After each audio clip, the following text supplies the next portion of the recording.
고등학교 1학년 딸이 있습니다. 매사에 의욕이 없고 부정적인 아이라 함께 인도 여행을 가려고 합니다. 고등학교 1학년 딸과 함께 책임감과 자립심을 키우기 위해 고생스럽게 인도 여행을 하면서 아이를 성장시키는 기회로 삼고 싶습니다. 딸이 인도 여행을 가려고 하지 않을 것 같습니다. 어떻게 설득해야 할까요? 그리고 얼마 동안 다녀와야 하는지 묻고 싶습니다. 법륜 스님은 이렇게 답했습니다. 자꾸 자기 마음대로 아이를 만들려고 하는 것 자체가 아이들에게 저항감을 가져옵니다. 내 마음대로 아이를 만들려고 하지 말고 먼저 아이에 대해 연구를 좀 해야 합니다.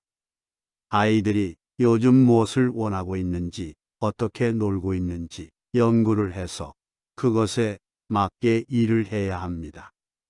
고등학교 1학년이면 여자든 남자든 성적으로 이미 어른으로 성숙되어 가는 중이잖아요.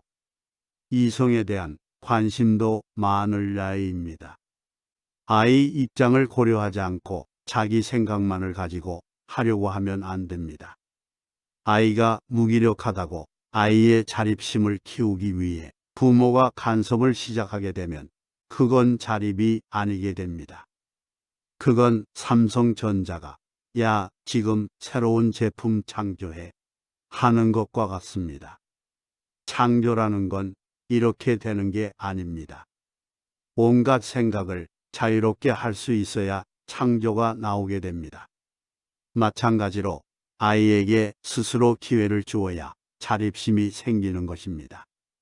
지금까지 가두어 놓고 부모 마음대로 키워놓고 가만히 지켜보니 자립심이 없는 것 같다 생각이 드니까 또 자립심도 부모가 주려고 한다.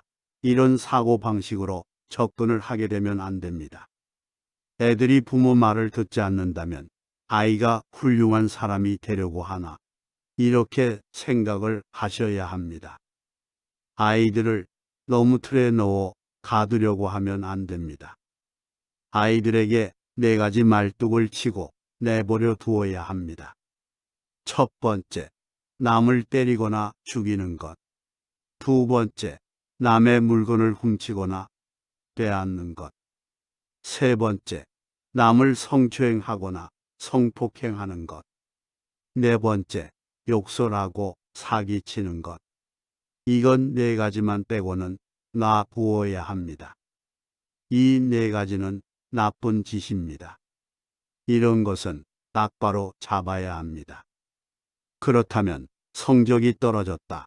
이건 4가지에 들어갑니까? 안 들어갑니다.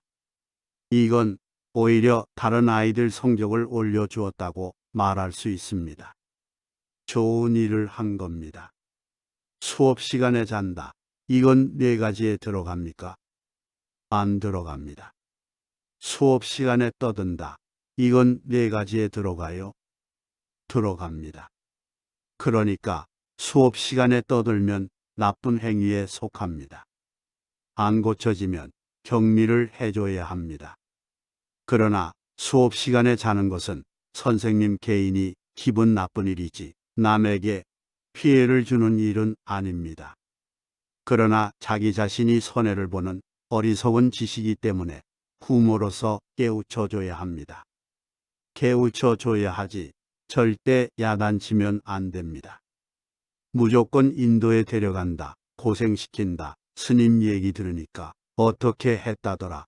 이건 다 모방입니다. 모방은 함부로 해서는 안 됩니다.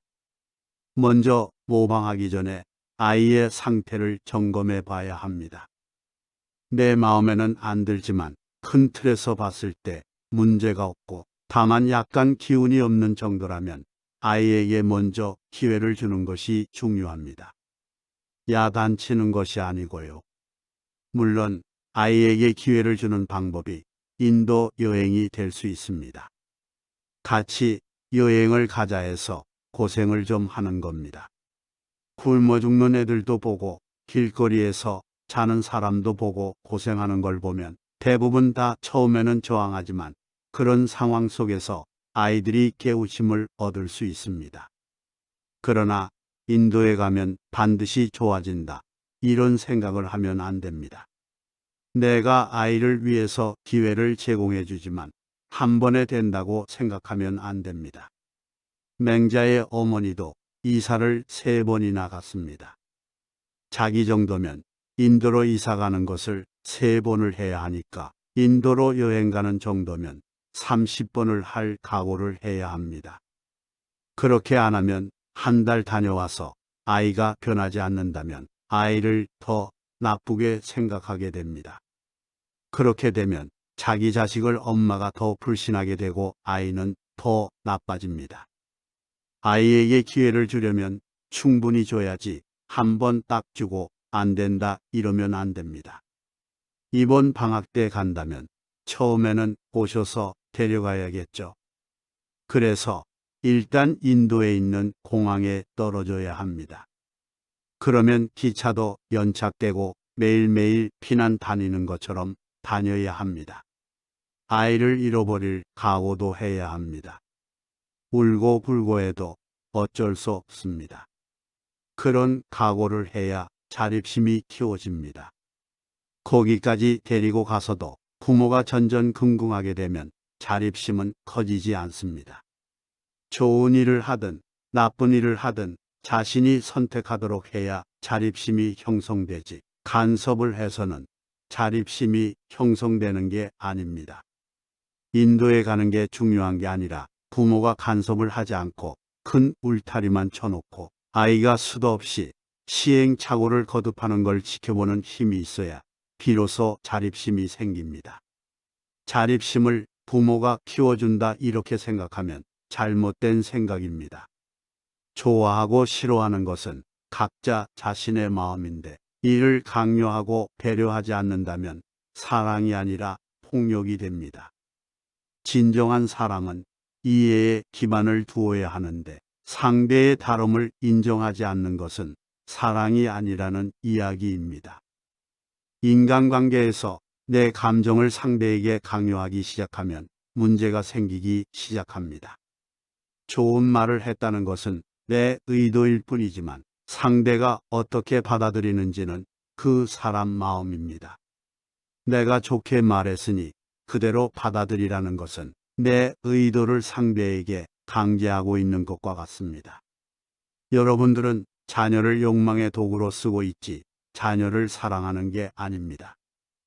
아이의 상태를 먼저 살피고 어떻게 아이에게 도움이 될 것인지를 생각해야지 내가 좋아하는 거 입히고 내가 좋아하는 거 먹이고 이렇게만 하잖아요.